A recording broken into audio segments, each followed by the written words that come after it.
Welcome to another edition of Your Impact Attack. That's right, it's Your Impact Attack. I'm looking at you there, sitting at home. Acknowledge that this is your impact attack right here with the VBC, as we are every Monday live on YouTube, Twitch, Channel Attitude Out of the Fact, and everything else. The VBC is me. I'm the VVV.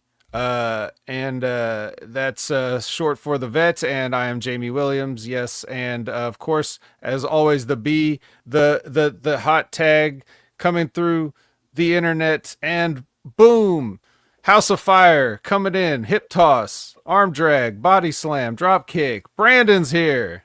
Brandon, what's up?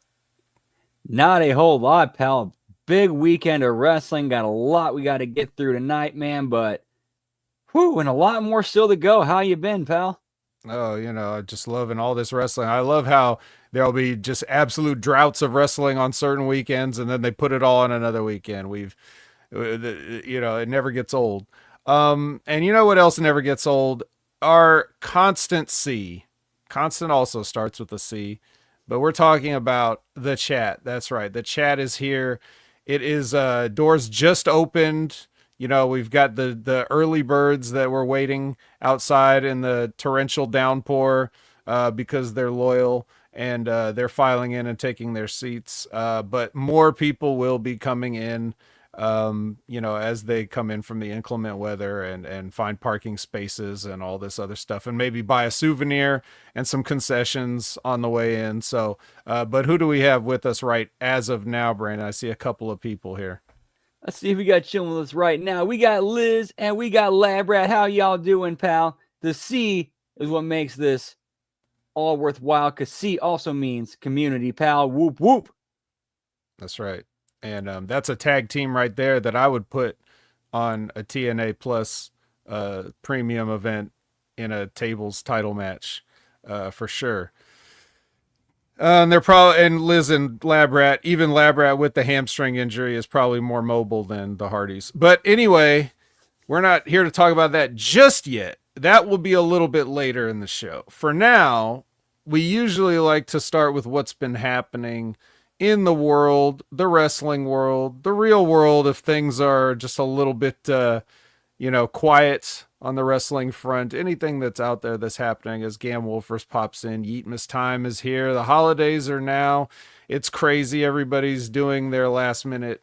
Well, it's not quite last minute, but it's cutting it close. We've got about a little more than a week out from Christmas. So 9 days from tonight. Live from tonight. on Dynamite. Which also happens to be a Wednesday, too. You got time to get ready. So yeah, that's what's going on. And I don't know, Brandon, I'll start with you. Has anything made its way across your desk that you find particularly noteworthy? I mean, nothing hasn't already been covered extensively that Yeah, nothing really, right? I mean, nothing major, right? the only really big thing I can think of is like the whole thing with the McMahon Janelle Grant lawsuit. That was like a week ago. Yeah, and it's also not big. It's just people keeping things, just up like to date. Yeah, like a minor update where the civil suit's still moving ahead while the investigation's concluded or whatever. Or they asked for a stay, and the stay is over, which we knew it would be. When things start, usually they end at some point. So, duh. But yeah. So let's see here. Well, I got some TNA related wrestling news. Time cop. I'm looking at this for the first time, so bear with me. The wonderful people at Fightful Select. Thank God. Now, Fightful Select is the premium edition, right? Best $5 in the business, pal. Right, which means that I'm getting this information for free right here. So, they have learned that AJ Francis formerly known as Top Dollar during his time in WWE, is nearing the end of his deal with the company. And if that new deal isn't reached by the end of 2024, we're talking free agent time for Mr. Francis. Apparently, sources say that contract extension is very possible because his time there has been amicable, and Tommy Dreamer is someone who wanted to get him in TNA in the first place. So there is that. If you call that news that Top Dollar's contract is about to run out and he might sign a new one, man, $5 well spent. I mean, you could have got yourself the tiniest Starbucks croissant with that, but instead, you got a month of Fightful. So, with riveting information like that, I don't know how you probably just have it auto subscribe, right? Like auto resubscribe. You don't even want to take the chance that it's going to roll over and you're not going to get your news. I don't know. Should I talk about this one now? Nah, let's save this and put it in the show where it belongs. Like, as we, it'll become a topic. I'm sure you can imagine what I'm talking about, but in case anybody doesn't know, we'll leave it as a spoiler free so far, and we'll just wait to reveal any particular surprises that may have happened at Final Resolution. I mean, if you're talking about that piece of news, well, yeah, that is, news, but I also kind of felt like because it happened on camera in the show, it's kind of like, well, it ain't really news. It happened. Right. But I got news about that news. So, okay. And this is Meltzer news. So, so you can trust extra special, extra delicious, like a salted caramel frosty from Wendy's. So, we'll bundle the Meltzer news about the news with the news when the news appears on the show that's not the part of the show that's the news. Got it? Newsception, pal. Mm-hmm. That top is still spinning. Maybe some things don't end. So, anyway. Noozle, I made you out of paper. All right. Well, with that being said, we got a makeup. It's not really a makeup question. It's just this week's question from Chris Winland because he missed last week. As he says, as I became a two-time grandpa. So congratulations to Chris Winland for his kids having kids, I guess. Good job at them doing that. And his question is, can you discuss the ins and outs of, in Brandon's case, becoming a referee? Vet more so working the ropes with a ref, learning cues, hits and misses, all things referee. So we're going to do a referee symposium here for Mr. Winland, I suppose. Grandpa Winland, old man Winland. We're going to talk about refereeing. So I'm going to turn the floor over to you. You were obviously trained as a wrestler first. I'm going to assume that, right? And then did you transition to referee, or did you start reffing and then start having matches? I started training to wrestle, and then they were kind of having a bit of a ref shortage issue, and they kind of pulled me aside. And they were asking me about, like, hey, how would you feel about also learning to ref so that you can kind of, get in there and help us out? Because that way it also helps you learn more about, okay, you're actually in a live match environment, so you're getting that in front of the crowd experience. Absolutely. So, okay, so that's how that started. And so did you ref a match or work a wrestling match, or did you wrestle or ref first? I think I refed like probably about a year before I had my first match. Okay, so you did a year of reffing. Okay. Right. Yeah, and in fact, even at one point, an angle was talked about, like, kind of having me to be like the Danny Davis of the main heel faction. Gotcha. Yeah, good idea. So now in hindsight, now, like, as you look back with all your current wisdom and everything, do you think that they shepherded you into that referee position because they just didn't see you as a wrestler at that time? and they wanted to like make sure you paid some dues before, and then they just told you whatever they needed to tell you to get you to go along with it. Not that you had any say in it, I guess, at that point anyway. Do you think that now, or do you really believe they were on the up and up? Well, they did kind of tell me a little bit too of like, it's they didn't flat out say it, but it was like 9 out of 10 pretty much said it like, yeah, it doesn't really look like much. Like but this is an alternative option for you to still be out there in the ring and still do something. And I just kind of went with it because I looked at it as a learning experience in a way I could make myself better. And then once we had a new trainer come in, for some reason, he somehow managed to get through to me. And from once he started taking me under his wing, it was like leaps and bounds improvements. Right. I mean, you'll often find that in life where people just ain't explaining it right. And a lot of times they feel like the person they're talking to isn't getting it. But I think anybody that's in a position, whether it's at your average 9 to 5 job or something as weird and specific as professional wrestling, if you're in the position that you're supposed to train somebody, you need to have the versatility as a trainer with experience to speak to the individuals differently. Like, you have to know that it's not a my way or the highway situation is not going to get you results 100% of the time. You have to know this person responds better to this. This person does better with that. And you have to know that. It's a skill just like anybody else's special skills.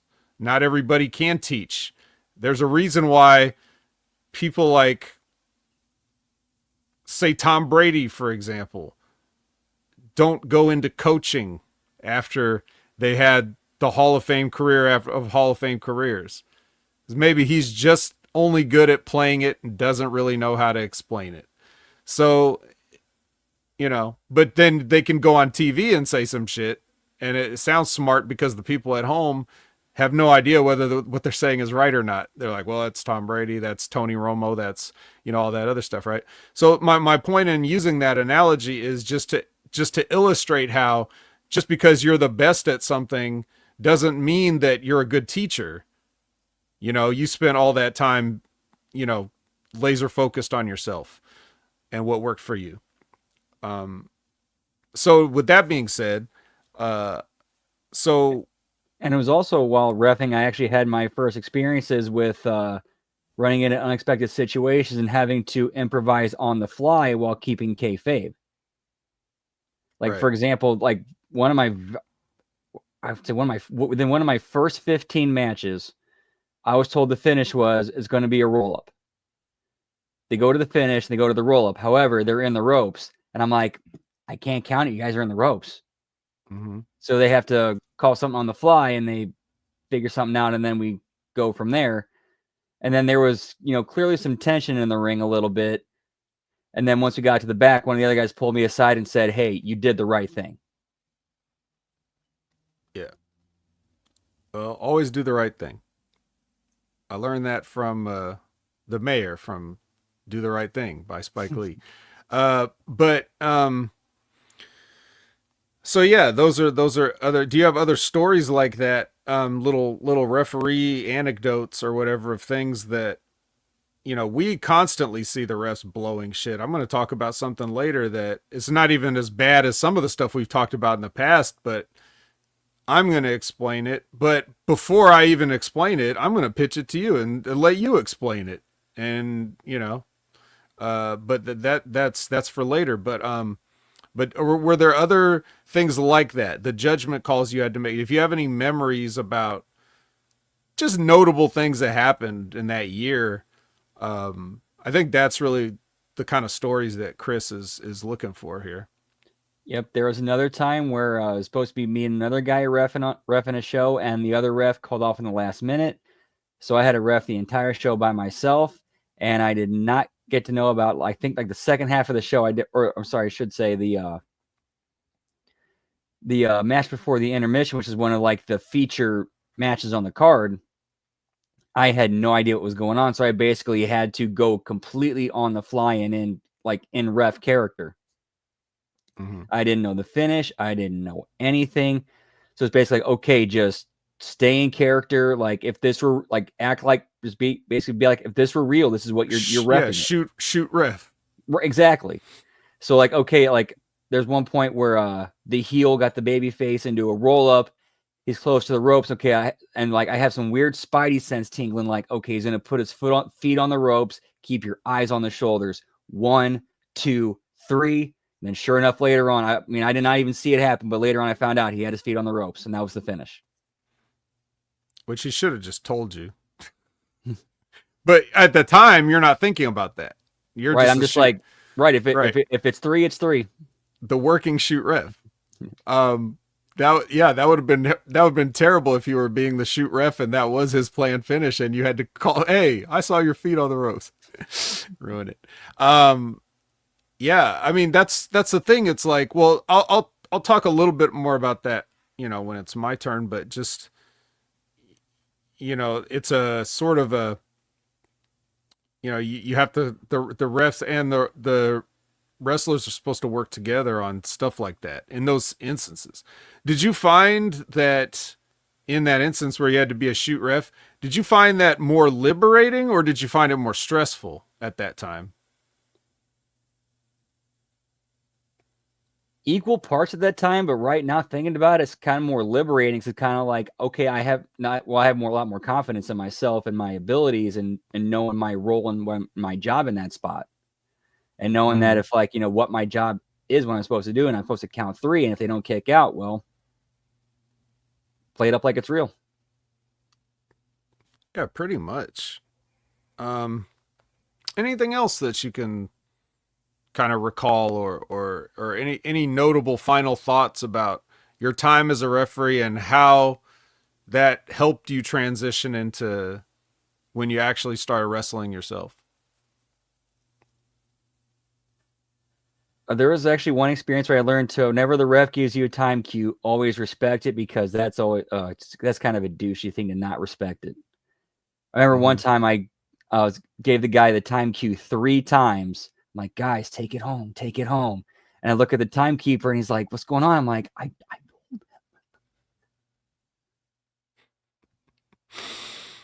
Yeah. And that's going to happen a lot on non-televised indies.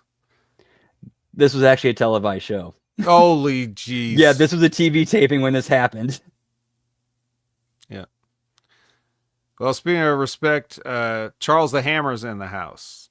And Jimmy T's here. We got an all-star crew so far. Good to see you. So for me, my experience with reffing is nothing formal. I didn't have to wear a zebra shirt, but as Charles will know, part of Rip Rogers' training is, after he's pre-exhausted you, with all the drills and the chain wrestling, where the mats are covered in sweat and all this other stuff, and then you start having matches. So the way Rip would do this is he would call in, usually depending on the size of the class, there would rarely be singles matches. He would just call 4 people. He'd say, so-and-so, you're a heel, so-and-so, you're a heel, so-and-so, you're a baby face, so-and-so, you're a baby face. Take 1 minute and to get the finish in and, 5 minutes, go. So you just have to have a match. You just have to have a 5-minute match with no real prep whatsoever. And then they would need a referee in there. So whoever would feel like being the referee, or just whoever, maybe one of the people that was in the previous match, would just hang back and ref things. So that's the extent of my reffing, and I would do that. So it was just, in those instances, because the matches were all improvised and nothing was going to be, we're not running any angles in practice, so I don't really have to worry about it. I can do like what you were talking about and just be the shoot ref, and I would have fun with it, like I would pretend that I was really enforcing those 5 counts. People would be like, calm down, Vet. um, but I was just doing it to have some fun. Um, but you learn, I mean, you learn a lot about that because at that time, if you're just starting out, you know, much like you were, you know, you get your training and then you have to be a ref. So when you're starting out, you can also hear like how the guys talk to each other. You know, even if they're not talking to you, they didn't need to talk to me at the in the practices. So um, you hear how they do things, and then you kind of absorb that. Use osmosis to learn where you need to be in the ring as far as like out of their way at all times. You start to develop those instincts. I'm sure you didn't talk about that, but I'm sure you did that where you're like, yeah, The horseshoe. you yeah, how you know how it is, right? Like you just you just pick those things up. And even just refereeing, like I only did it like, you know, a dozen or a couple dozen times where I had to just pretend to be the referee for our practice. But it was still interesting. Now, as far as like when I'm in there, you know, you get to a point where you know the refs that you're working with, guys like Ray Ramsey, and like we would just be bullshitting before, like while we're waiting for the babyface entrance, and I'm just standing there and we're just talking, and he's saying stuff like, "Oh God, I wish I could have had managed a tag team like you back when, you know, whatever." It's just like, or like we'll make fun of people in their gear or whatever, and just like you know, just stuff like that, and you'll rib each other during the match, you know, and I remember one time I didn't like how a match was going, and this was like a singles match or whatever, and I didn't like how the match was going, so I decided to just take it home early with what wasn't the planned finish. So when I took a move, I just stayed down for it instead of, you know, going through with the rest of the 45 seconds it probably would have taken. I was like, I'll just end it here. So I'm just like, you know, I have to tell the ref, I'm like, count it. I'm just like, I'm on the mat. He knows what the finish is, but I'm like, count it, just count it, just count it. So I just keep saying it so that if he didn't hear me, you know what I mean? And those kind of communications, like that's what the guy should have been telling you. Like when he puts the foot on the ropes and you luckily instinctively didn't see it, but all he had to do was say, don't see the feet. And that's it. That's all he had to say to you, but he didn't even say that. So that explains his inexperience, you know, his lack of knowledge and wisdom. And those are just simple things that if nobody just tells you, they're not all intuitive. You know, you had the intuition to just know and you end up being right. But why couldn't he have just said, don't see the feet? Like that's all you got to say, something that simple, and you would have been totally good and not had to worry about it, you know? So, yeah, I think that that kind of stuff is so underrated, but when you talk about the WWE high level stuff, they're doing a lot of that stuff too. But the referees are also receiving instructions at all times for whatever various reasons. They have to relay information. They're the person. They're almost like, you know, messengers just to deliver the updates, not just the time cues, not just you know if somebody's like got a change of plans, you know, like we're changing this on the fly, we're changing the finish, we're you know, or we need more time, like so and so's not going to be here, you got to go an extra 5 or 10 or something like that.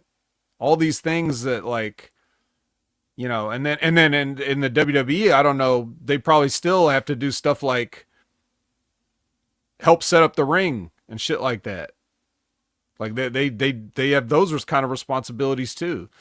There's They're almost pictures like of there's pictures of Lil Nate vacuuming the ring to this day. right. And that's just a lot about Charles Robinson being that the tradition is that ingrained in him even though he's beyond that. Like any of the referees that work there should be like, If there's you one, like if know, there's one guy you pick out to be like, okay, he's not doing it, it'd be him, but he voluntarily does it. right. He wants to do it because that's the kind of person he is. And it's like, it'd be like the equivalent of giving up your chair, in the locker room. Like, no, Charles, don't sweep out the ring. Let me do that, like, But he'd be like, so, no, no, no, I got it. right. So that's how he's got to be, and that's how you got to be. You got to know those. You got to know those things. But I always felt like people have asked me in the past why, like, I mean, why didn't you ever want to be a referee or something like that? And I'll tell you the honest reason. Because, well, I didn't want to be a wrestler in the first place. I didn't want to be an on-camera talent. That wasn't important to me. I was trying to figure out what I wanted to do and if wrestling was going to have something to do with it. So I went through, you know, from the ground up. But the referees that I saw get treated like second-class citizens, even though we're all supposed to be on the same team doing the same job, putting on the same show, and just it's like the overchurch thing. Um, I'm not gonna I wouldn't even let anybody disrespect me like that as a wrestler, let alone if I'm a referee, which I know they would.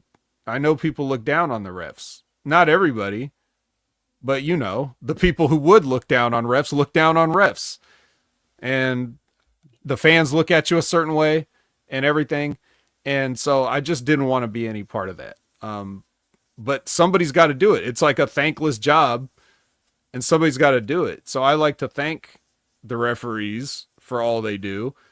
Guys like John Cone, who he doesn't really referee anymore, but he's sort of moved on to the position when I went. Tim White was there, and he was doing like he handles the money and some of that like administrative stuff. And I think John Cone does that now. And of course, his son was a former WWE Tag Team Champion, but he was at OVW with us doing the drills, getting trained. I had no idea he was, like a WWE signee or whatever that was going to be a referee for them. I just thought he was another guy that showed up to train to be a wrestler. So he's in there with us, like doing all the drills, doing all the practices, doing all that stuff. And then, a couple months later, 3 months later, 6 months later, whatever it is, he's on fucking Raw and SmackDown. And I'm like, hey, isn't that John? Like I had no idea. So, humble, cool guys like that, like, I mean, there's a lot of them. So, and some of the referees think they're over, and they're not just, I'm not just talking about the ones in AEW, because there's AEW refs that think they're over, and there's AEW refs that don't think they're over, but they're still the shits. And then there's guys in WWE that are the shits and don't think they're over, and there's guys in WWE that are shits and do think they're over. There's very few good referees that I would say, oh, they're good. So it's a thankless job, and even though I'm thanking you all, even though you're bad, I'm telling you you're all bad, and I'm still thanking you, because just because you suck at it doesn't mean you're not trying. And that's the nicest way I can put that. So I think that's enough for Chris Winland, don't you? I think he got what he asked for there. And you guys are about to get what you asked for. You guys asked for a TNA review, and I don't want to give it to you, but I'm Hooray. gonna. Yeah. At least this TNA review is going to start with Moose in the ring. And I like that. He's got a microphone, and he's telling the people a bunch of stuff. He actually, in the promo, he called Joe Hendry the hottest active professional wrestling. And I know that he was trying to help put Joe Hendry over, but it is plainly obvious that was like 2 months ago, and it is considerably iced down since then. So just, I have to point that out, even though, I get what he was trying to do. Appreciate it, Moose, but bad timing, and he could have used different words to get the job done. Well, the whole thing is he was mentioning people and putting them over so he could put himself over them in the promo.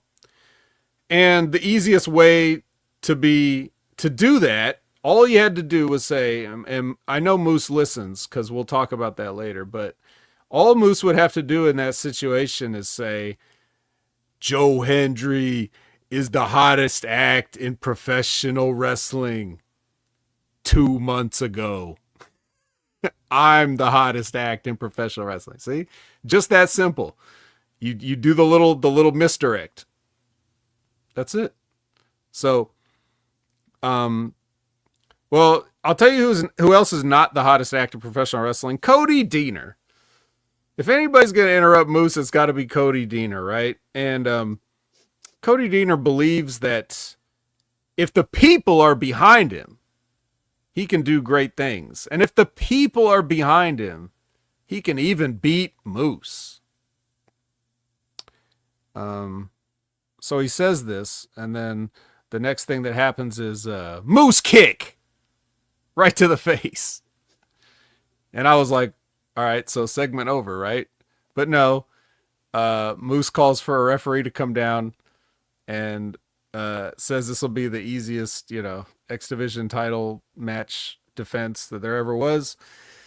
And we get Moose starting the match still on microphone with Cody Deaner. So I thought he was going to do the Jerry Lawler and keep the mic the whole time, even while he was selling. But sadly, he put it down eventually. But yeah, I mean, it was fine, I guess, for what they're doing.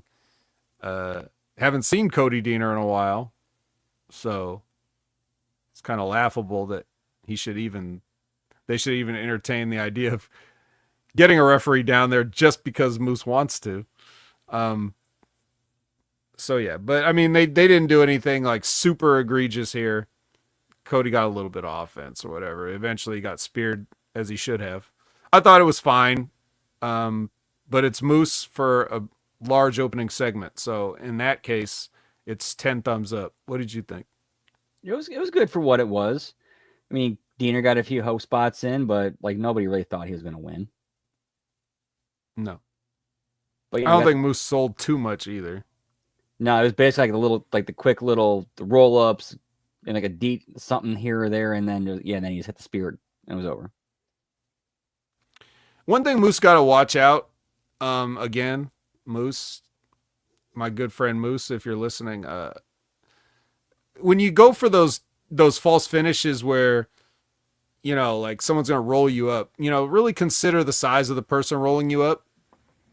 I mean, there's a lot of things that people try on Moose that he doesn't give them. Like sometimes somebody might try to arm drag Moose and he won't go, because he's big. But think of doing that as like when you're doing things like where somebody's getting a schoolboy on you or something. If a guy like Cody Deaner tries to pull you down for a schoolboy or Laredo Kid or Kushida or some of those guys, you can still stop them and then give them something else. Like if they go for a schoolboy, it could be very simple of, you just don't go on the schoolboy, then you go to grab them or something and just turn it into something else, but you don't have to just take the schoolboy. Think about the momentum and like losing your balance to get rolled up on stuff like that. Don't just give it to them just because it's a spot. Don't let guys call a same size match with you is basically what I'm trying to say. There's always a way around it. If you just think, you can get it. Right. You can still give it to them if they got to work for it a little bit. Right. And so I mean sometimes a babyface shine, especially a situation where it's fucking Cody Deaner, a babyface shine is just them trying at all. Like you don't actually have to give them anything. You can give them several attempts that all get shut down. And then you just plant them. Yeah. You don't actually have to sell for them in a traditional way. So I think of those when I'm looking at mismatch, matches, so to speak. I think of like how could you do this to make this even more believable or whatever? But I thought they did a fine job. Next we have Coach Steels. That is, of course, AJ Francis, KC Navarro, and Tasha Steels with Gia, no music underneath. And it's like, what are they going to do? Win, I guess. I mean, it's kind of a nothing promo here. And then we get a Santana promo. He's doing one of his promos where he's just sitting there doing a promo. And this time the Northern Armory walks in front of him. And that causes a slight beef. But Josh Alexander's like, whoa, other small guys that also shouldn't probably try to roll up Moose. Don't worry about it. Everything's cool. So for now, Santana and Alexander are cool. Then we get Rosemary versus Zaya Brookside. It's a match. I guess Rosemary's allowed to win matches now, so she continues doing that. With the wing clipper. And then she gives her the little post-match kiss and post-match beating. And then Jordan Grace runs down to save her best friend, Zaya Brookside, because we all know how they're best friends. And also, more importantly, she has a match with Rosemary at Turning Point. So, or not Turning Point, Final Resolution, excuse me. I keep getting the generic pay-per-view names mixed up. What'd you think of this match? Anything noteworthy?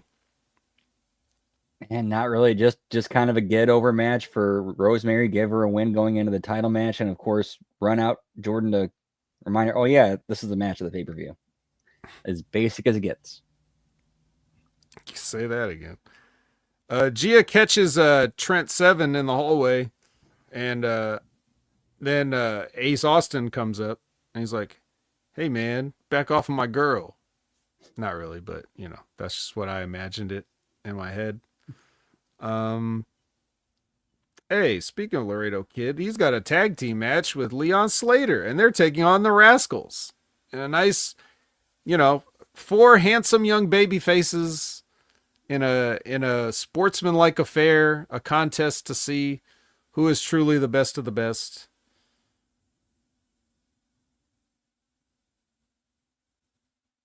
No, nobody's buying it. Okay. Well, the Rascals win with their burning stomp hammer thing. They have names for all their moves, but I don't remember. I don't remember what they call this one. You know what I'm talking about, where he's got him up in the torture rack thing, and then Trey Miguel comes down and stomps him and flips him over into a burning hammer. Drawing a blank. You see so much crazy shit in wrestling. It's exactly what you would want to do if you were, in a babyface match and you want to cripple your opponent. Was it worse than the Shaker Heights spike? No. Unless. No, couldn't be. No, because these guys somewhat have a chance of taking their own bump.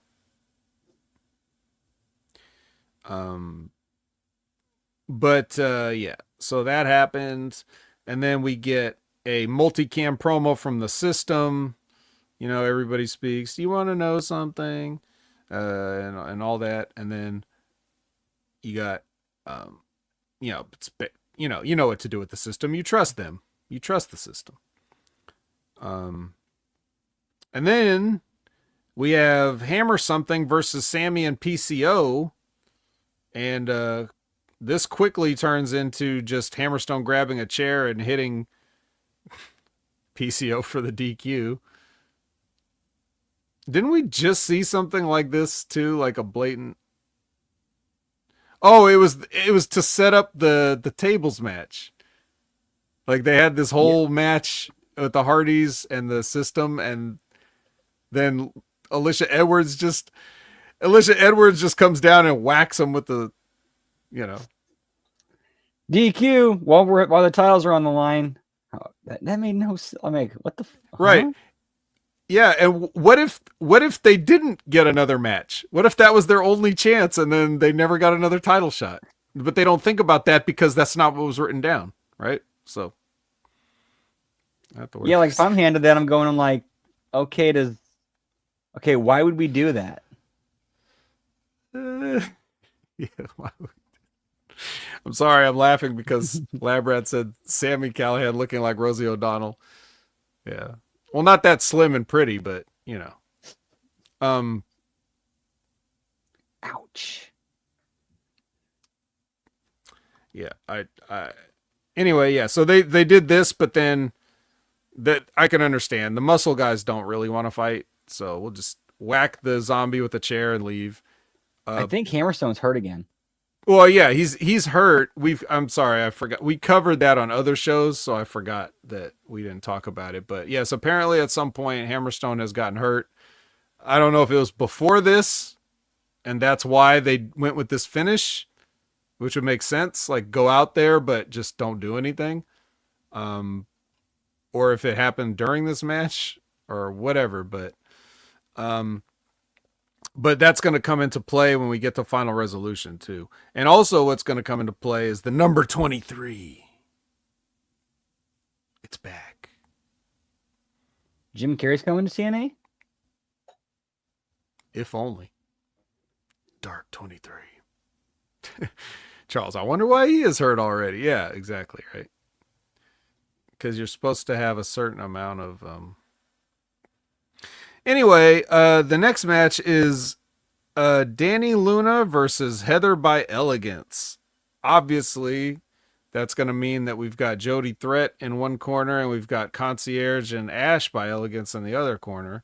Concierge gets ejected for grabbing Danny Luna's leg, and it's quite a leg. He grabbed it and got ejected. And then Ash was also about to get ejected for cheating, but before the referee could, while the referee was pantomiming thinking about ejecting her, Jody Threat ran through the ring and dove on Ash, so we don't have to worry. Jody ejected her herself, and then Heather gets the Luna bomb. Just give me Heather Luna, pal. Heather Luna, yeah, Luna bomb, whatever she calls that sort of. What would you call it? It's Darkness Falls by Evil, I think, is the move. It's where you have them in a fireman and then you push them off and into a sit out power bomb. I believe that's Darkness Falls. Evil does that from New Japan. And that should be his finisher, but he doesn't use it as a finisher. It's Danny Luna's finisher. You call it Luna Eclipse. Is that what they actually call it? They might. Or is that what they should call it? They might. I don't know. That's a good question. I think I might have heard it called that.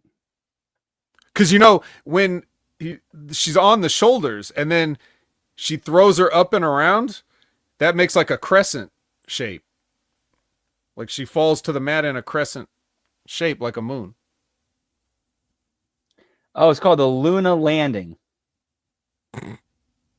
Well, it's got to be a pun, of course. You can't just have a move name.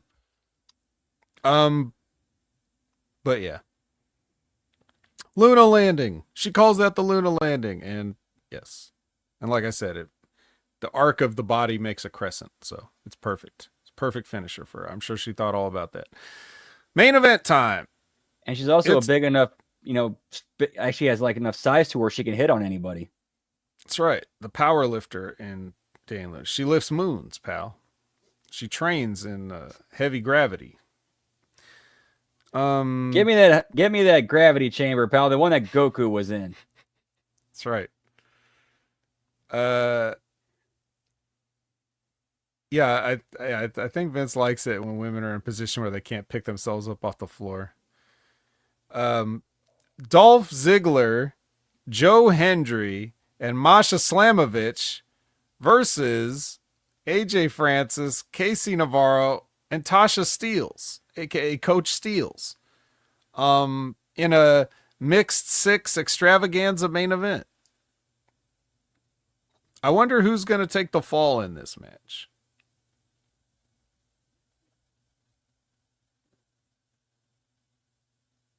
All right, it was Casey Navarro. You had your time to guess. It was Casey Navarro. But AJ Francis uses the deadly heat back maneuver, and he also lays the belt on Dolph Ziggler's prone body at the end. So yeah, not much to say about the match. It's just a bunch of stuff that happened. Also, I wasn't paying attention, but you know, I did my due diligence and let it play out on my television while I was multitasking. I didn't hear anything offensive. I just assumed it was fine. Was I right? Was it fine indeed?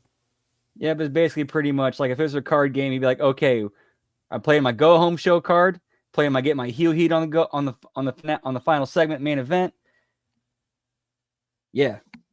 Uno out. Yeah. Yeah. All right. Well, I guess punch this up because and you probably don't have to do much to the first segment, but oh yeah, first segment.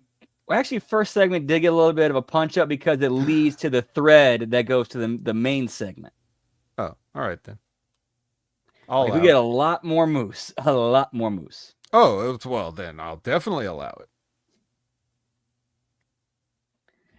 All right, where did I put that thing? Oh, there it is. Hey, what's that thing? All right, so we started off with our recap and catch-up packets. Delicious. Go to intro, pyro, and ballyhoo. Go to the announce table, rundown card for tonight, talk about recent events and give their thoughts. In-ring, Moose and Cody Deaner. Moose music and entrance, same promos on the show. Cody Deaner out to interrupt. Same promos on the show. Moose accepts the challenge. Then you go to our first commercial break. We come back to match number 1, X Division Championship, Moose versus Cody Deaner. Same matches on the show, except afterwards we have Moose beating down Deaner, and then Kushida runs in for the save. Does he save him, or does he just get beaten up by Moose also? No, he actually he comes down with a weapon and runs Moose off. Hoverboard? A hoverboard. Yes. The Barbie Mattel hoverboard. That'd be good. Yes. While we're on the subject of Moose real quick, I'll just let everybody know that I don't have any further updates on the TNA action figure. No emails or anything yet, still delayed. So, I'll let you know when I get any updates on that, but as of now, nothing to report. Yeah, Hammer, I would love for you to work with Moose in some aspect also.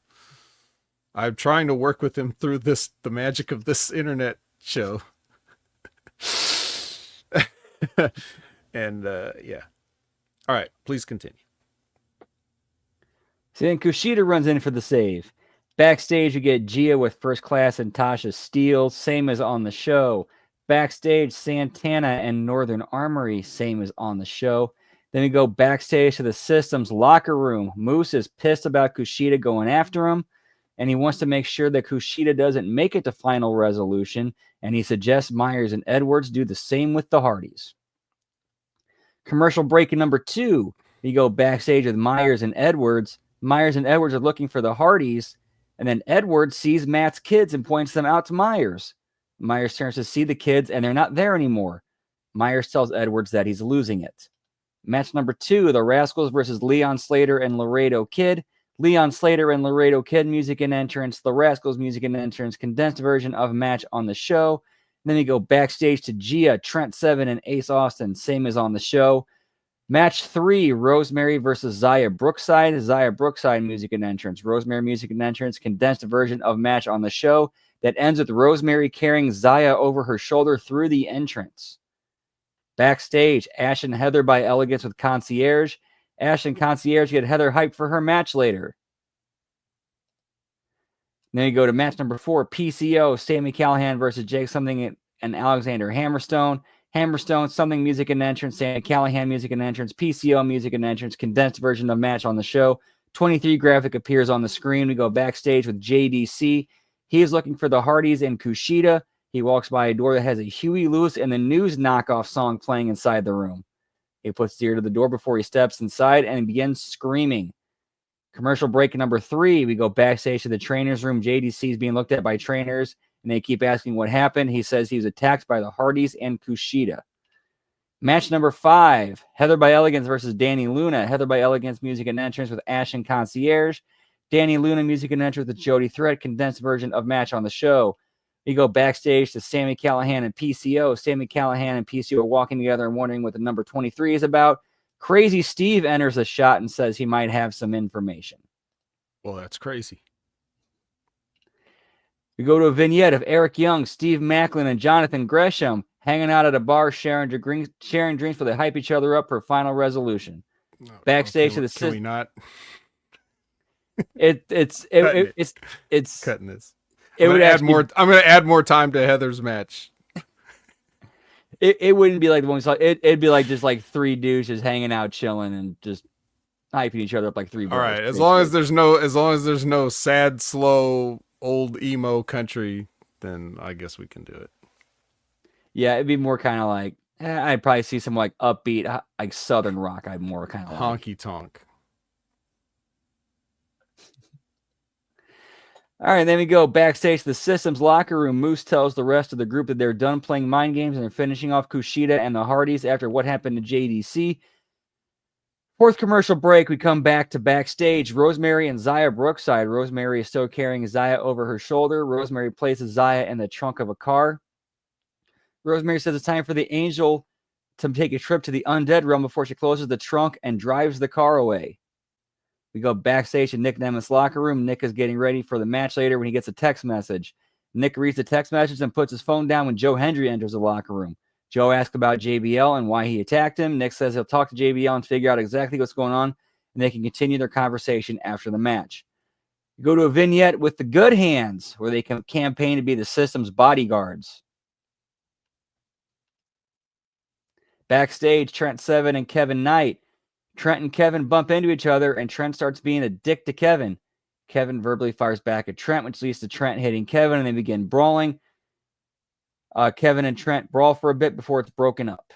Match number 6, First Class and Tasha Steelz versus Nick Nemeth, Joe Hendry, Masha Slamovich.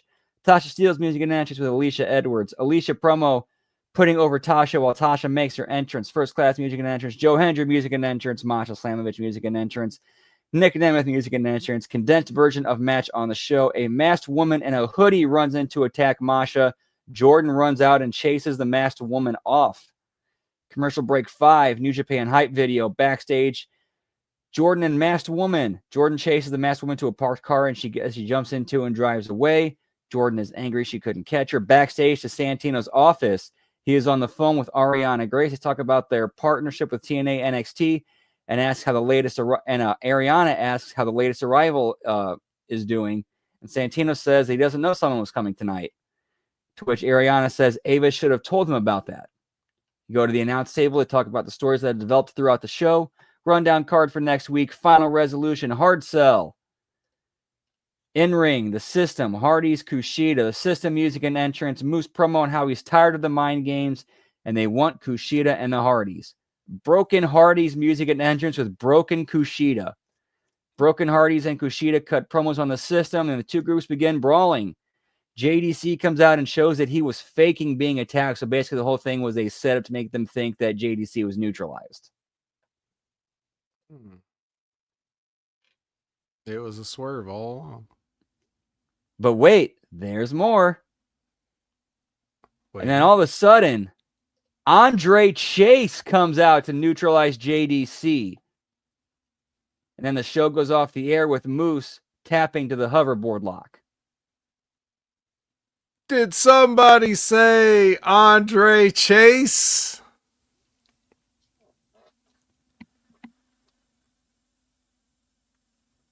Yeah, pal. I waited for Gam. I knew Gam would put it up, so I was just waiting for that. A teachable moment. What we have right now. Also, I'd like to say. Also, I would also like to say that TNA Hard Sell is probably going to be your next TNA Plus exclusive exclusive event. But but see, this is what I'm talking about. It's just this simple of here of what Brandon did is keeping the TNA and NXT partnership alive, because why aren't you? It's not like any of this is super difficult. And Right. it's And not you have like it's interfering like, oh, we can't give you so and so. They're too busy right now. Like, right. Yeah. What's Andre Chase doing? He just got done with a major storyline. He's got nothing really going on for him, and he's an over character on NXT. Why not bring him over to TNA? yes, why not? I, I don't know, but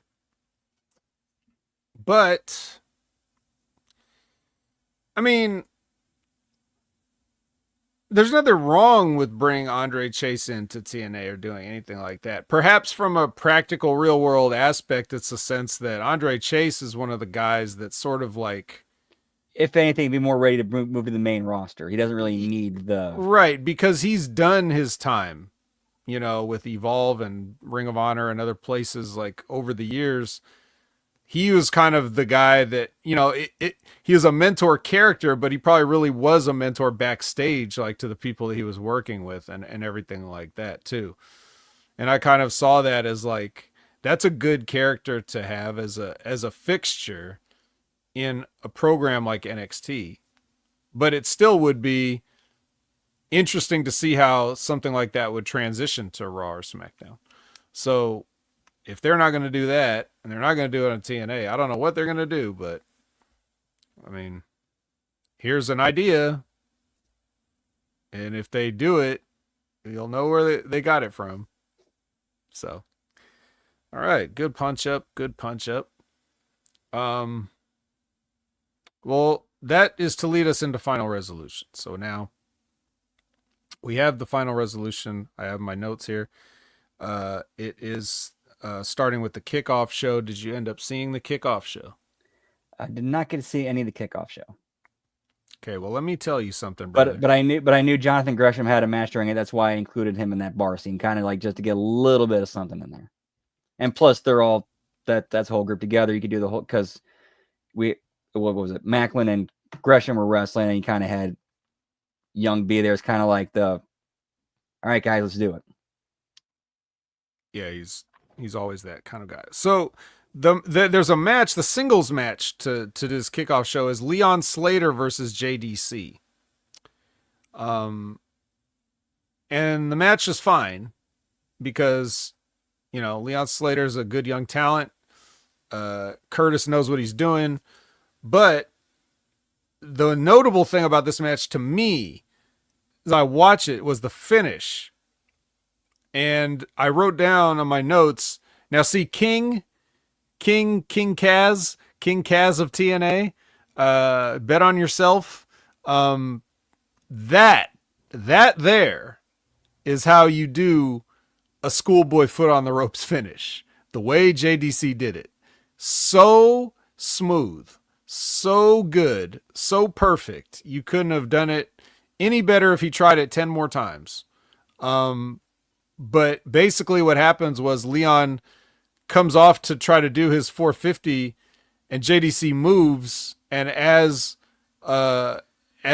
Leon hits the mat and then feeds up, JDC schoolboys him, and in one smooth, like he runs around to schoolboy him, and as he's running around to schoolboy him, the referee's going down, and then as he gets the fold over, he swings his feet on the ropes like all in one motion. The ref couldn't see it. It didn't take any extra time. The pin actually looked like the ropes would be helping him hold Leon Slater down as opposed to less leverage, which is how it looks a lot of the times, especially every time that Frankie Kazarian does it. So that's how you do that. So I'm shouting that out because that was awesome. And then Gia makes the announcement about Hammerstone's injury right here, and then Jake Something comes in, and he's basically saying, like, well, she asks him what he's going to do, and he's like, I can do it on my own. Like, I don't even need another partner for this triple threat match we're about to have. And then we get well, the aforementioned King of TNA, Frankie Kazarian, versus the Octopus, Jonathan Gresham. Um here's a good thing. Now I just buried Kazarian for doing a shitty foot on the ropes finishes or rope grab finishes or anything he's using the ropes looks like shit for whatever reason. Maybe it's just bad luck. But um he also did a foot on the rope in this match. However, this is good psychology because it's not the finish. So he goes for something and he puts his feet on the ropes and the ref catches him, right? But the reason that it's good psychology, why, Brandon? Because the ref would be watching in the back and know to look out for that.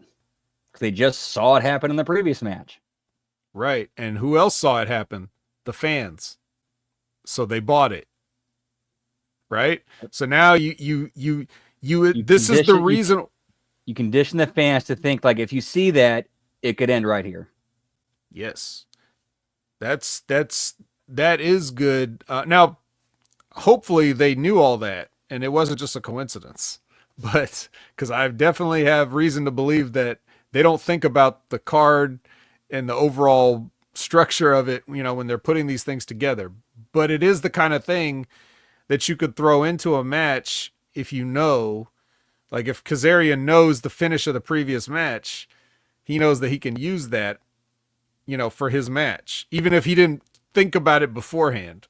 You know, it's just a spot you can throw in on the fly if you want. Right. The only problem is that you kind of get diminishing returns on that. Like you can't really do that again because now the crowd's thinking, okay, well, we saw that not end it. And then we watch it not end it again. That takes away the believability. You know, but with things like that, with technical pins in wrestling, in the entire business, it's a long game psychology because I see fans complain about like how a schoolboy is a weak finish or a small package is a weak finish or any of those things are a weak finish. And I remember when I was just a mark and I used to think that too. But the thing about it is once you become enlightened and you understand, you realize it's like the reason these things exist is so that people will buy them as finishes. And if you don't establish them as finishes, you can't use them as false finishes. It's just that simple. So schoolboys have to work sometimes. Otherwise, you're just wasting time doing any schoolboy. Like, well, that move never beat anybody. It's like if you took somebody down with a side headlock and pinned them. In today's day and age, people are gonna be like, "What the fuck? You just pinned somebody with a side headlock? Boo!" There was one time I'll never forget this because like this is a rarity because I think it was like when Jesse Neal first came to TNA and he wrestled Rhino. Rhino pinned him with a spine buster. Didn't hit the gore, regular ass spine buster. Yep. All right, so now I believe that you can actually beat somebody with that because I saw you do it. So if you hit it on a higher, like a more established guy, well, I believe you could actually beat him with it because I saw you do it. Yep. And then if you don't beat him with it, you think, wow, that guy's stronger than Jesse Neal. You know, so that's the conditioning, the psychology. And it's the same thing with pins. They have to work sometimes. You may not like it. It may not be cool. And yes, they do overuse it sometimes. And also, when you do it shitty like Frankie Kazarian usually does, that hurts. You want it to look like, oh my God, that guy could not have got out of that. Like he was stuck and Frankie cheated. You know, like that's the thing you're supposed to do. As right, it is, you're like, when you watch it, when you visually, when you look at it and you just say, well, that guy could just move his shoulder slightly over and he wouldn't be pinned. You have to avoid things like that when you're going for finishes like that. You have to make them believable. You have to stack them up. You know, you have to cinch those legs and make sure their shoulders are down. You have to do it. You have to execute it. But when you do it right, it's very, very important to the art of what we do. Yep. You got to make, if you're going to do that, you got to make it look real, though. That way it's more believable. Because if you just like a lazy ass, something like anybody could kick out of if it were real, like, no, that's not, that's when it fails. So I praise them for doing that with the psychology of taking the previous match's finish, working a false finish, and also because Kazarian's established that he's won with cheating on the ropes, that adds further credibility to his attempt to cheat here against Jonathan Gresham. However, right after they do that good thing, the finish of this match is, and this is what I was going to talk to you about when relating to the referee, right? So Jonathan Gresham has Frankie Kazarian up in something he's about to do, and Frankie Kazarian just rakes his eyes right in front of the ref. And it's that one chick ref that, you know, the black hair one that we've already established as the drizzling shits. She saw it. She saw the eye rake, and she even made the gesture like, hey, you can't rake eyes. the terrible pantomime, right? So he rakes eyes right in front of her, and then he puts Jonathan Gresham in the chicken wing and takes him down, and Jonathan Gresham taps. Now, Brandon, as a former referee, what would you do? Let's say nobody's smarting you up and you have to be a shoot ref tonight. What would you do in that situation?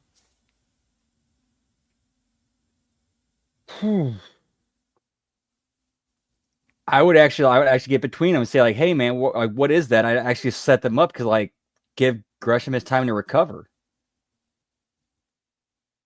Right. But let's say, for example, and there is a right answer to this. This is a quiz. So let's see how good a referee you really are. If you were indeed to want to do that, but Kazarian just went ahead and went with the chicken wing before you could do anything, then what? I'd give him 5 to break the hold. There you go. You can't just win off of cheating like that. If you're not disqualified immediately for raking eyes, which is a discretion, at the referee's discretion, it's like, I could DQ you for anything. I'll DQ you for a closed fist. I'll DQ you if I don't like the way you're talking to me. You know, you look at referees in the NFL, they throw flags for swearing. So if somebody's going to rake eyes in front of me, it's my judgment call whether I just end the match right there because I saw him do it. It's not a thing of like, I did it behind the ref's back. So you can't give the plausible deniability, oh, she didn't see it because she admonished Frankie and made the gesture with her hands. Right, so there goes that out the window. Right, there's got to be like actual like consequences like, hey, I'm not going to let you like take advantage of that, you know. That's why I did the idea with the split up. Right. So if he puts on a hold, it would be the same thing if he's put on a chicken wing. That'd be like if he's raking eyes in the chicken wing. If Jonathan Gresham taps with his fingers in his eyes, I'm not going to count that tap because it's not a legal hold. No, I'm going. Yeah, if you have him in the chicken wing and you're raking the eyes, I'm going to say break the hold. I'm not counting anything. Well, I'm counting to 5. But exactly, you know. And it's no different if you rake the eyes immediately before. You can't win off the strength of cheating. That's like that. That's you just can't do it. I mean, they did it, but it's on a TNA kickoff show that nobody's going to watch. So whatever. But I'm just saying, like, what's right is right, and we're covering it. So I'm talking about it. In New Japan, the head referee, Red Shoes Uno, will not count a pin if you have just done something that he is deemed to be illegal. Now, he won't disqualify you. So let's say, for example, let's say somebody set up a chair on the floor outside, right? Like a steel chair, like just flat on the floor. And like, let's say you like suplex somebody onto the chair on the floor outside. So he's counting, he's doing the 20 count because it's 20 over there. He's doing the 20 count. You suplex a guy on the chair and then you roll him in the ring. He won't count. Like, he will not count the pin if he just saw you do something like that. So that's in his character as a referee to do that. Other referees, they might, but he won't.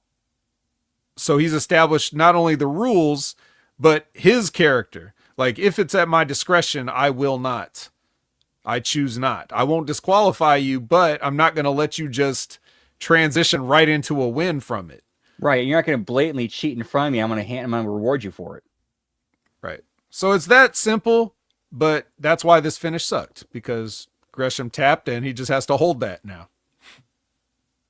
Okay.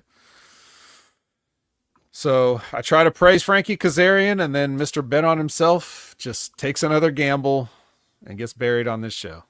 I guess Killer Kowalski didn't tell him about the legality of eye rakes in the ring, and this referee. All right, well, it's time for the main show. This is at Center Stage in Atlanta, by the way.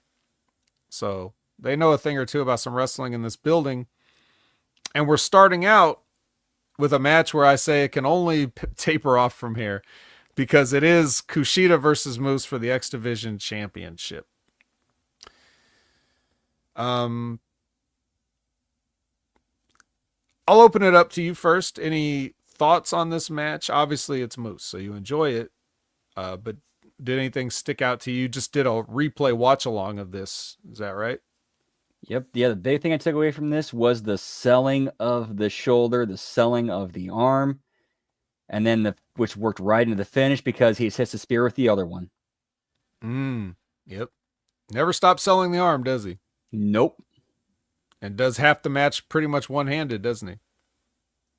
Yeah. The only problem I was like, you can kind of make the argument he kind of sort of buried Kushida a little bit, but I think it kind of makes Moose look a little bit more smarter because he could have been thinking, do whatever you want to that arm. I'm waiting for an opportunity to hit you with the spear with the other. Well, also, how do you even the odds when you got a giant like Moose and a less than average sized man like Kushida? Like Kushida's not a tiny man, but he's not. He ain't Moose. He is below average height. So, this is a mismatch.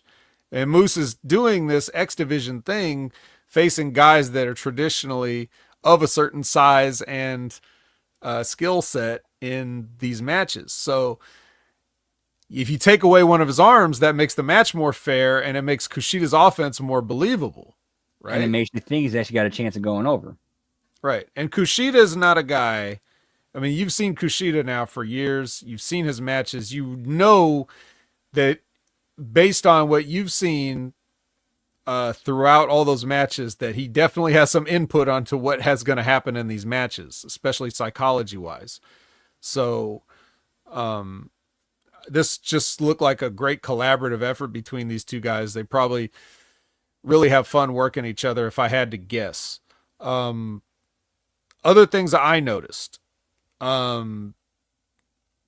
Moose gave Kushida an apron bomb. Now, if you remember what happened with the Laredo Kid thing, where he just picked him up and threw him down, and it looked really bad, and I'm sure it felt bad, but apparently Laredo Kid was okay enough. And if you remember what I said it's not about doing it, it's about making the people anticipate you doing it. Let them register, oh my God, he's going to do it before you do it. Don't do it before the people can figure out what happened. So what Moose did here was Kushida went for something. He went for I think he went for the hop over, like he went for the plancha to Hurricane Rana attempt and goes down, and Moose holds him there. He goes down. Everybody's like, oh, and then he lifts Kushida up high, and everybody's like, oh, and then he plants him flat, squarely on the apron this time, not on the edge, high, flat, in an arc, not just a quick short angle, but a high arcing flat, as safe an apron bump as you could take in that position. So I'm just going to take that as message received. You guys can believe whatever you want. But it's not just that.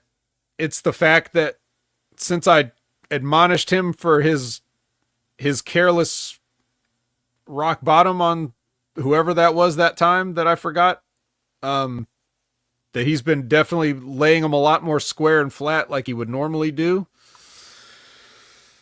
Another good near fall psychology move was Kushida using Back to the Future on Moose, which that's a sort of, how would you call it, a power schoolboy or not schoolboy, a power small package. He like lifts him up and slams him into a small package kind of thing. And I like those. See, I like those things on smaller guys to bigger guys because it's a feat of strength. You know, if you're strong enough to lift weight, you can do it. So it's different than knocking a guy down, you know, like where you couldn't have momentum on your side. If you're deadlifting heavy weight up, if you're strong enough, you can do that and then turn him over. And what's good about that is that's how he won this match in the first place, because he beat, who was it? I forgot already. I should have wrote it down when I remembered it, but he won the number one contendership with this move, with the Back to the Future. So him using it here again in the conditioning with the minds of the fans, they're thinking, oh, that's what Kushida did to get here. Could he win the title with it? And Moose kicks out. So that's more long-term psychology, storytelling from Kushida, but he's using his own matches like as to tell that story, and that's like definitely a Kushida thing.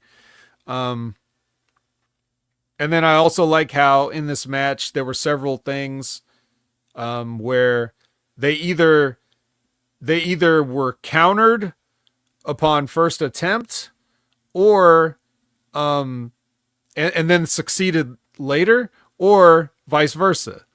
Like you hit him with something and then you go for it again later and then it gets countered. Like I like that level of psychology in the match. But anyway, the finish does come when Kushida goes for his handspring elbow and Moose drop kicks him and then hits him with that one arm spear to retain the X Division title. I love the match. It wasn't going to be any better than this for the whole rest of the show, and I knew that.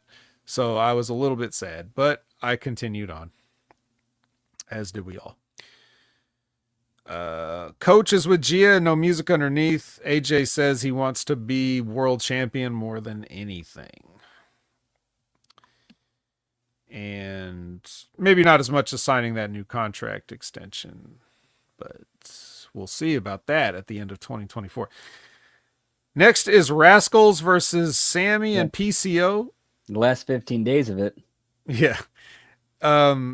Versus Sammy and PCO versus Jake something. So a triple threat tag team match. One guy doesn't have a partner.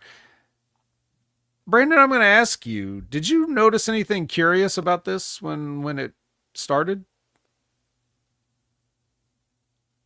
I honestly don't remember. I was going a lot back and forth with the chat. Okay, fair enough. Well, here's what I noticed. The guy that doesn't have a partner, who's also a heel, when the match starts, he voluntarily and without any protest just goes to the apron. And then two guys from the other two teams start the match. Does that make sense?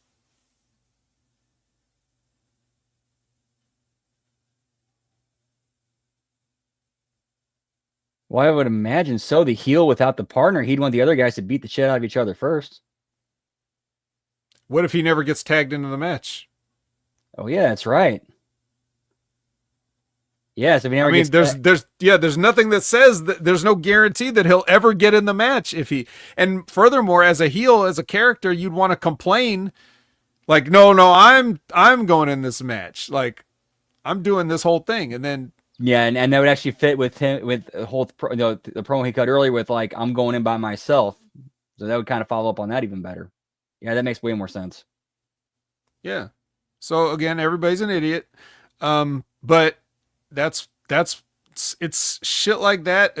That's why guys like Jake something, when you look at them, they have like all the, they have all the, which you would think on paper would be all the tools, but if you don't even know that much, then God knows what else you don't know. So that's probably what's holding him back, I would say.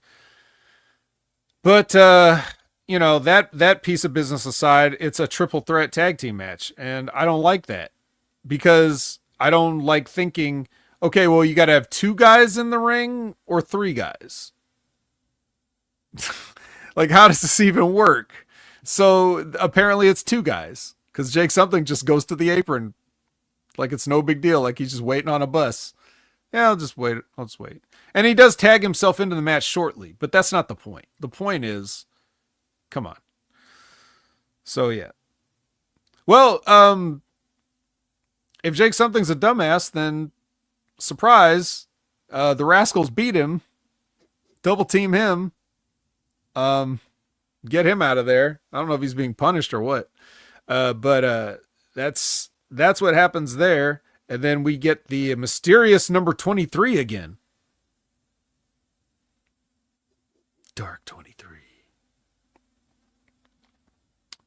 Gam's brain tried to process this. I'm sorry, Gam. I'm sorry for doing that to you.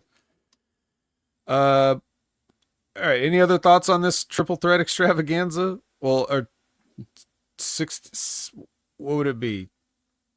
Let me think. What's the Steiner math on that?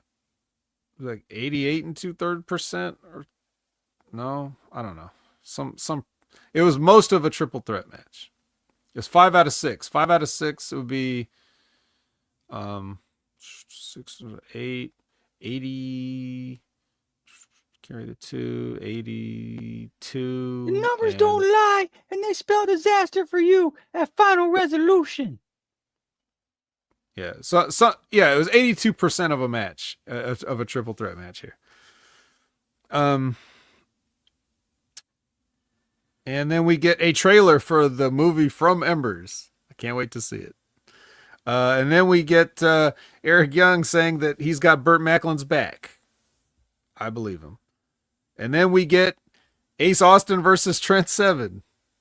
And, it's a, nice themed match with 2 guys that could potentially be based on playing cards, but I just don't care at all. And I just basically looked at the finish where I know that Ace kicked out of the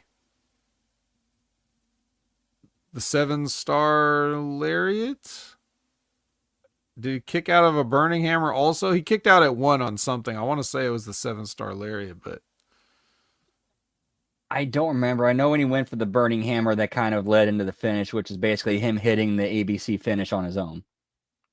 Yeah. Yeah, he beats him with the fold. So take that, Trent Seven. No heat. No heat for you. Any thoughts on that match? I mean, did you pay attention, or were you more concerned with the chat at the time? Yeah, and maybe there's another more chilling with chat, but I did catch the finish. And I liked the finish. I thought it was like a nice, tribute to Bay. Yeah, definitely a nice tribute to Bay. Doesn't really do much for Trent, but that's fine. That's up to the company what they want to do with him. Yeah, he's kind of one of those dudes that's definitely kind of lost in limbo ever since Mike Bailey left, because they did the whole thing with turning on him, but then now Mike Bailey's gone, so what are you doing with that heat? And they should have known that then, right? I mean, they knew he was leaving then when they did it. So they got nothing from it. And then you just beat this guy. So whatever, man. Frankie Kazarian, speaking of whatever, he does a promo in the hallway. He's going to end 2024 on a high note, he says. Next is Rosemary versus Jordan Grace. Now, there's only really one thing to talk about this match. Who cares about the match? But it's a DQ because as the referee is going to count a 3, a masked thug comes out of nowhere and pulls the referee out of the ring, and then attacks Jordan Grace viciously, and then the Rosemary just fucks off somewhere. She's like, okay, none of my business. And then that's pretty much the last we see of her. And then she takes off her poofy jacket to reveal that, oh my God, it's a woman with titties. No one knew that. And then she takes off her ski mask to reveal Tessa Blanchard.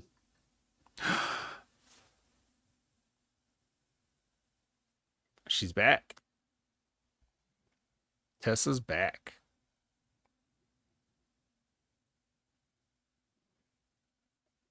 Well, a lot of people have a lot of opinions on this, and there's also going to be a lot of people um, that are on a high horse about stuff.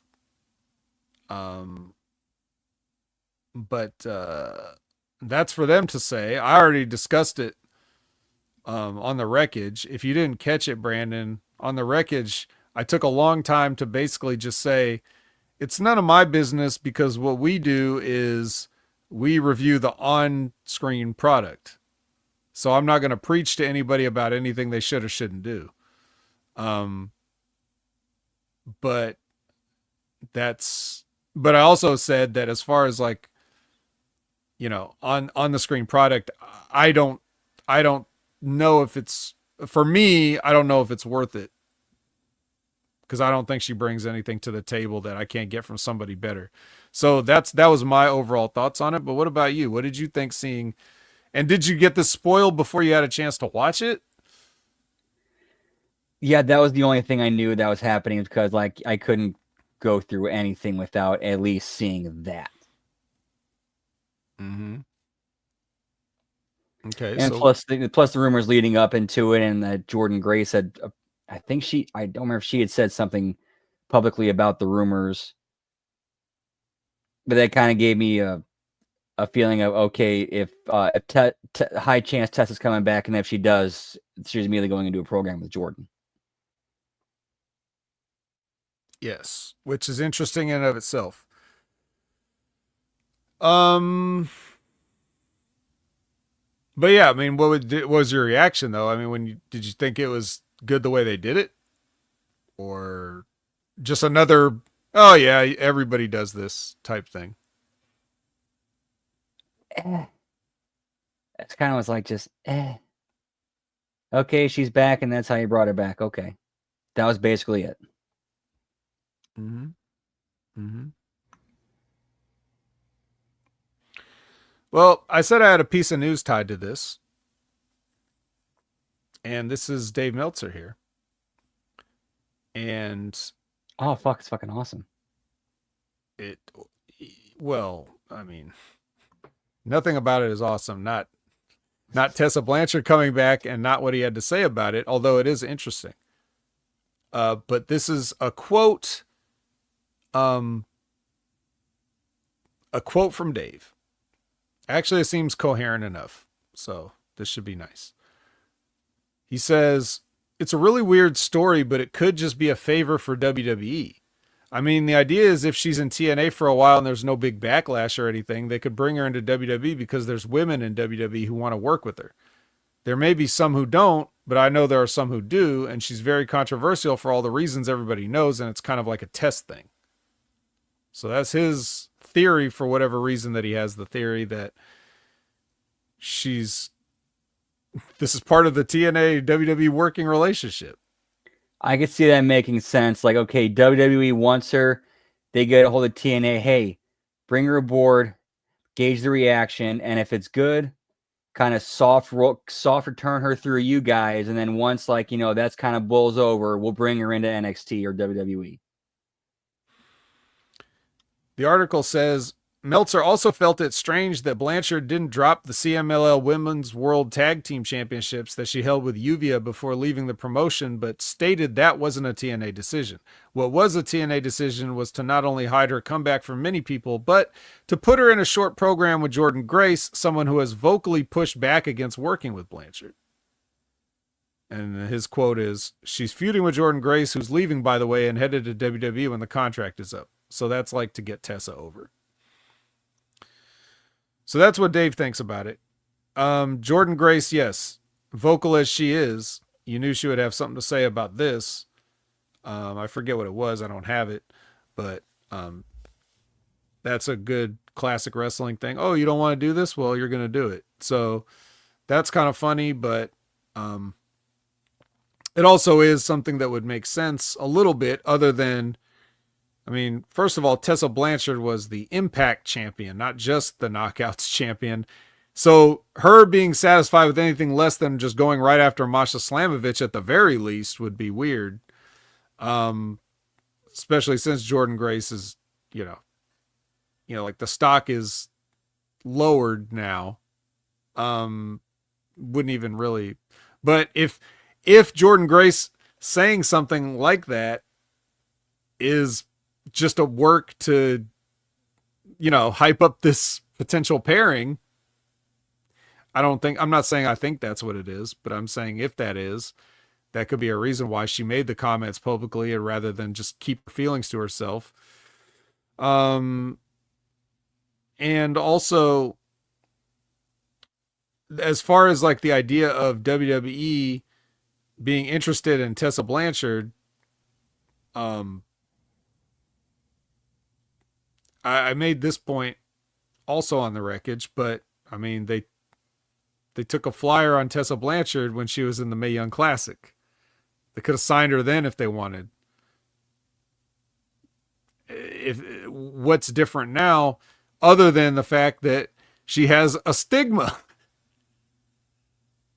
Like, it doesn't matter if nobody cares. People say like, oh, it's funny how people talk out of both sides of their mouth. On the one hand, if a woman's a good wrestler, people will say, well, who cares? It's all about, women are just women are an attraction.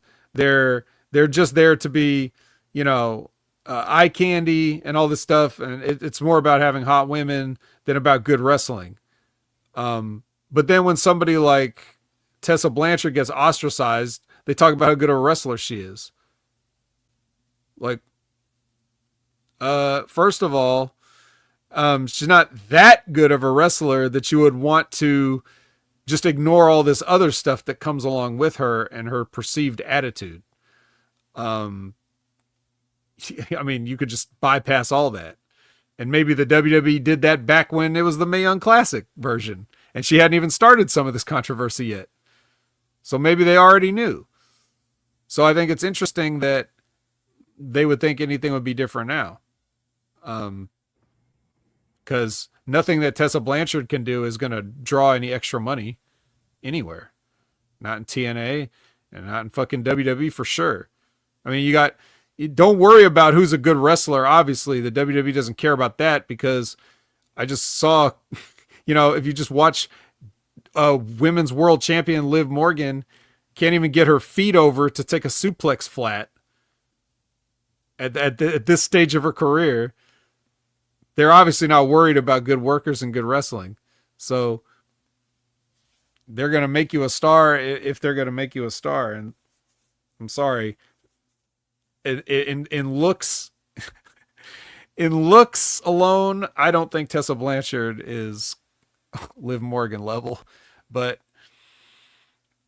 hey, I don't know. But she's here. Tessa Blanchard is here in TNA. So, and she's leaving.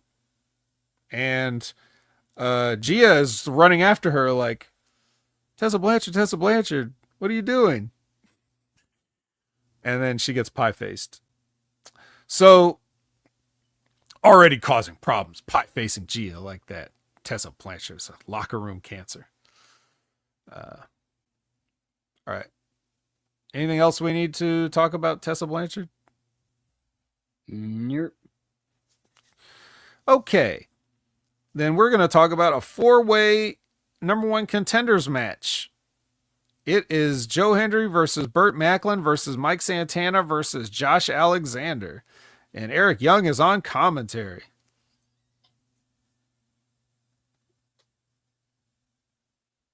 I got nothing. What do you got? I don't know. I think with Hendry going over, it kind of furthers my theory that I think we're going to see some swerves and shenanigans go down at Genesis, because they're kind of doing a doing more to hype that than really any other show. And they're hyping it as kind of like a change and as like, as the name suggests, a genesis. And I think the finish of this match or Hendry going over kind of plays into that. Too bad he's cooled off. Yeah. They could have kept him hot going into it. You know, it's not so much him losing all these matches, like the NXT title match or the Dolph Ziggler match or whatever. It's not him losing those. It's more of what you did with him on the TV programs, which was fuck all of nothing. Yeah. So anyway, I don't give a shit about this match. It's a 4-way match. I don't like anybody in it except for Joe Hendry, and Joe Hendry's cooled off. And the best part about it, it's already bad enough it's a 4-way match. And I don't like triple threat matches, 4-way matches, any of that stuff. The most entertaining part of this was actually a second match broke out. It was actually an Iron Man match broke out in the middle of this. And it was Josh Alexander versus the zip tie that he was trying to tie Mike Santana to the rail with. Like that went like a full 60 minutes. And I think the zip tie won like 3 falls to 2, but yeah, just that was the most entertaining thing, and the crowd was just laughing at him, and they had to pull back and everything. Well, all that just to come in and then hit a low blow on Burt Macklin, and then Joe Hendry caught him with a standing ovation. So, as you said, your winner, Joe Hendry, after Josh Alexander, you know, Low blow of Macklin. And took 20 minutes to zip tie Mike Santana to the rail. He should have just punched him once and then ran in the ring to do the finish, because that would have been just as effective. And then we have another Chris Bay package. You know, it's the same one they showed last time, but you could still donate anything you want. And then Dolph Ziggler does a promo, and I just wrote down yawn.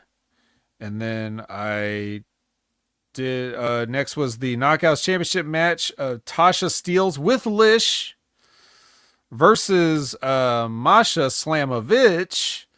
And then Santino comes out. And not only does he eject Alicia Edwards from this ringside for this match, he ejects her from the entire building himself via fireman carry. And the match is a false count anywhere match. I don't remember if it was advertised as that, but it became that. And as he's carrying Lish away, he says that to use promo code BAND for a free month of TNA Plus. That was a good plug. I thought that was kind of clever. Yeah. The only thing wrong with it was that Tasha jump-started the match before he got that out. She should have waited. But yeah, so that was a false count anywhere match. I mean, what do you want? What do you want to say anything about this? False count anywhere match? It was what it was. I'm glad they're keeping the Lish Tasha connection going. So I think Tasha is a great fit for the system. Her and Alicia could be a good tag team. Yeah, I'll give you that. They could definitely be entertaining. I'll tell you what some people may have thought was entertaining that I didn't, and that is Masha Slamovich taking a suplex on the stairs. Oof, yeah, that was not rough. The flat part, the steps part, the triangle part. And yeah, man, that's rough. Look, I get it, man. It's just there's nothing you can say. She takes a suplex on the stairs. Why? Because she's Darby Allin. That's why. She knows exactly what she's doing, and she's doing it anyway. It's not that she's an idiot. It's not that she needs to learn a lesson. It's that she likes this and she wants to do it. It's her thing, man. Just like Darby Allin. Both these people, Darby and Masha, are like, they should be married because they both are like, they know how to work. They can wrestle.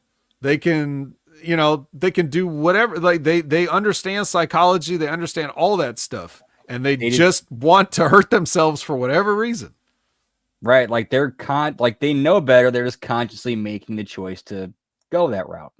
Yeah, and you can't talk to people like that. Just there's no talking to them. You can't convince them. The only thing you Right. can do is when you're the WWE and you're paying them millions of dollars, then you can tell them you can't do that anymore. But until that day comes, Best of luck. Don't get killed. right. Anyway, she does end up winning with a pile driver on the ramp and retains her Knockouts championship. But hopefully, it would be nice if WWE did sign her just to save her from herself, because she's very useful and she's worth at least two Tessa Blanchards, maybe three. Bring her into WWE the same way she debuted in TNA and just have her rip through people, except have her actually win the belt at the end. Yeah. Yeah. Do that. Do it. Have her beat Liv Morgan. Can't even take a suplex in the ring, let alone on the stairs.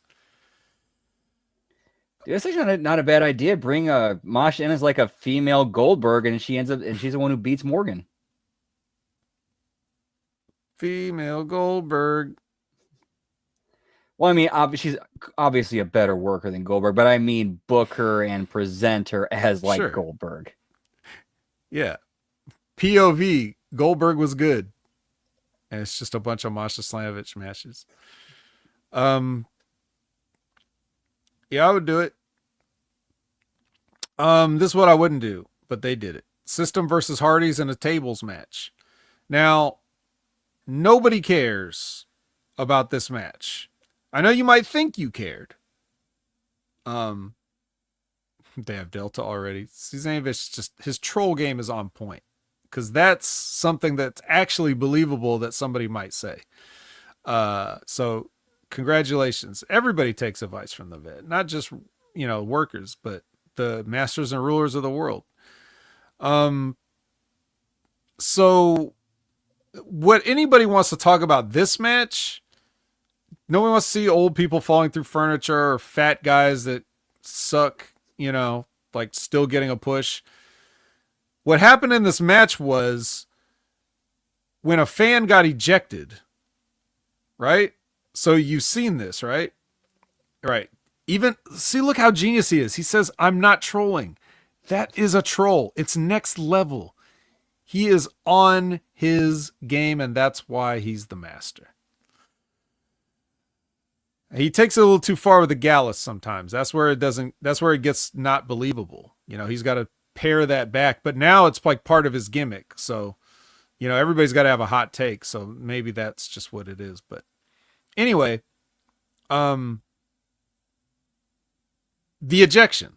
So Fat Eddie was doing a little bit of crowd work during this match at certain points. At least one other time I saw where he got in somebody's face. Then, this one fan, he gets in his face.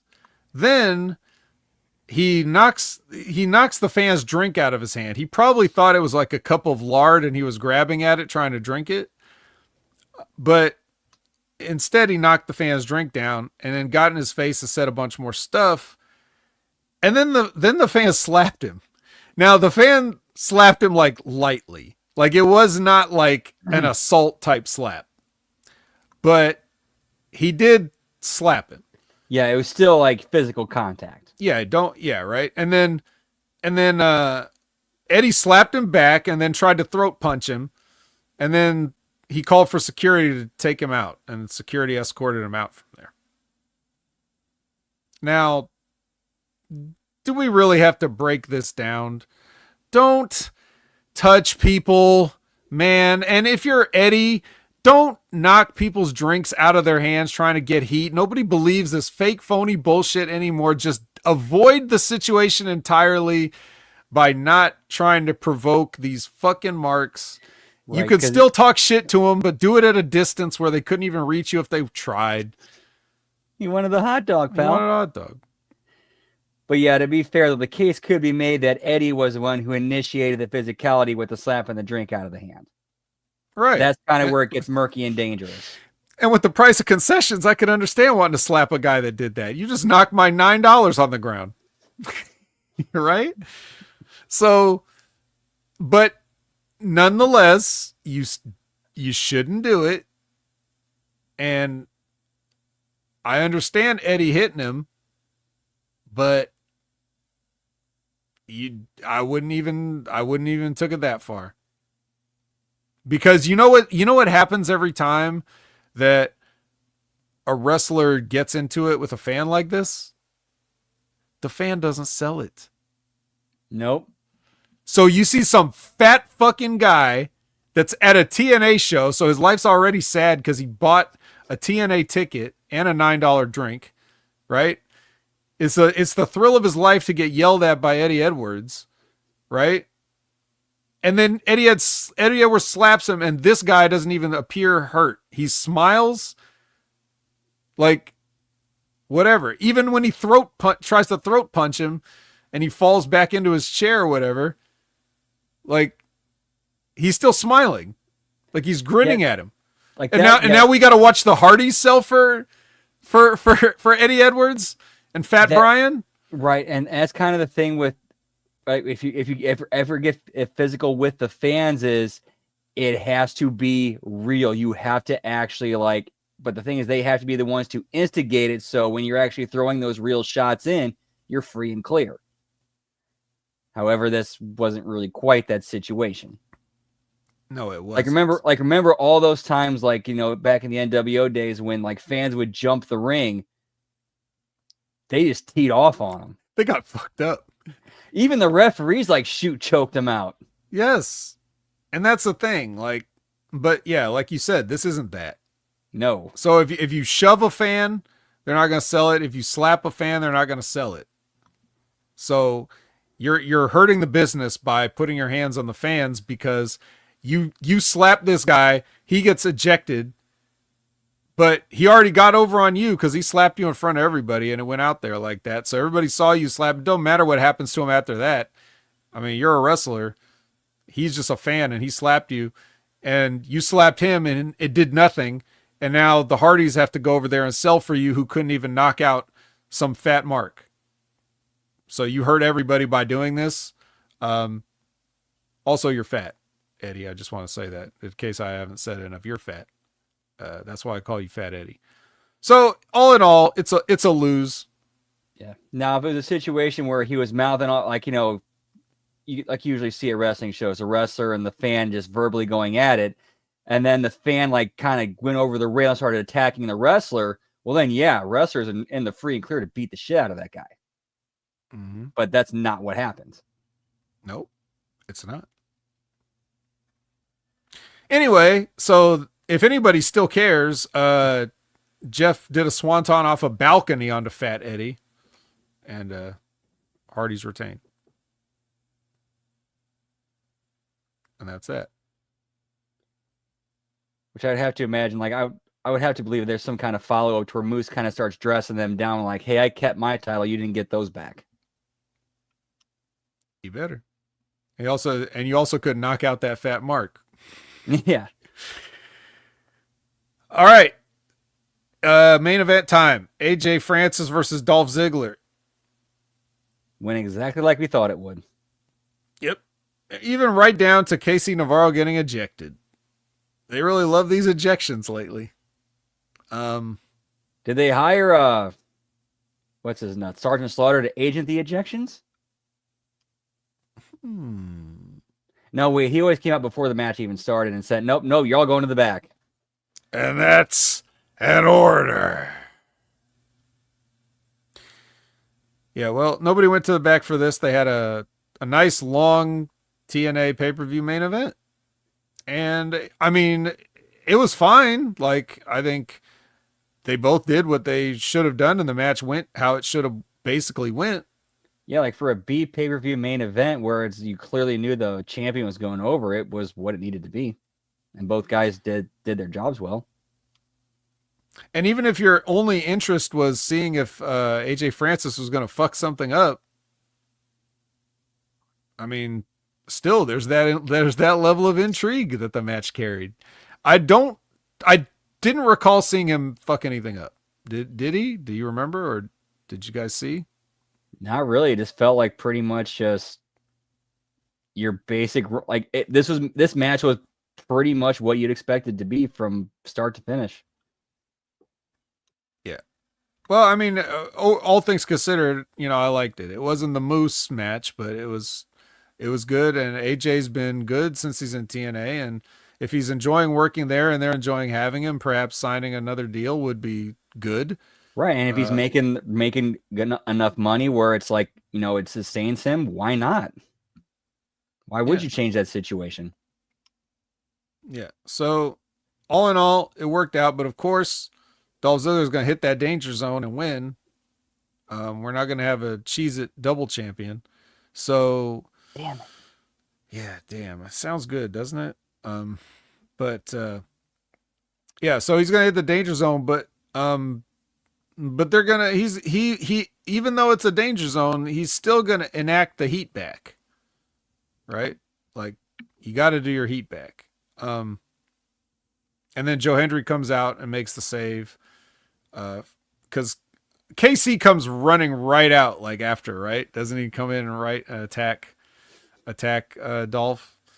And then they beat him up for a while. And Joe Hendry comes out to make the save, but then they do the Lady and the Tramp spaghetti thing with the belt, and then you get the accidental kiss, and then Dolph holds the belt. He uses the belt hold. So we get all our favorite stuff here. We get the clean win, the heat back, the Lady and the Tramp, and the belt hold. It's just a brilliant finish to a brilliant show. And that's what I got. Well, obviously, Moose Kushida match of the night. Obviously. Which, why the matches of the week, pretty much. Yeah, why you'd open with that, I don't know. Like, it's basically downhill from there.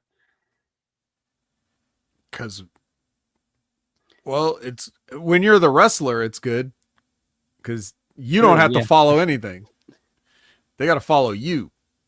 So, I'm sure Moose and Kushida were fine with it, but yeah, first match on the card. Fuck yeah, we'll go to the hotel right after, pal. But then again, like, if you were sitting there and you were seriously entertained by that tables match that the Hardys had, I don't think you're really going to be appreciating that first match when you're watching it. You're probably just waiting for the tables, aren't you? I mean, a certain type of person is just like, this is just a ridiculous human being spectacle, and I don't really care about the nuances of the art form. I mean, they may have enjoyed it in their own way or on a different level, but I don't know, man. It's hard to, sometimes it's kind of, you can't separate yourself from the worker now. Like, now that we've seen how the sausage is made, we can't just go back to being fans. So it's hard to imagine what the mindset of a normal, the mindset of a guy who would buy a ticket to slap Eddie Edwards. I don't know. I can't fathom it, but I think that one thing we can all agree on is that fan, wrestler, in the business, out of the business, podcaster, audience, we've come to the end of this week's Impact Attack. So we should probably tell them, if they don't want it to end, we should tell them where they can find us so that the story will continue. Brandon? Well, as always, you can catch me on Twitter, or as the kids call it these days, the X, at LGBrandonWhoop. I'm also on Twitch at twitch.tv/LGBrandonWhoop. And in our schedule for this week, we got HMG After Dark tomorrow night. Not quite sure what we're going to be doing for that. And then Wednesday, of course, we got the AEW watch long, and I'll also be live on my Twitch channel right after that.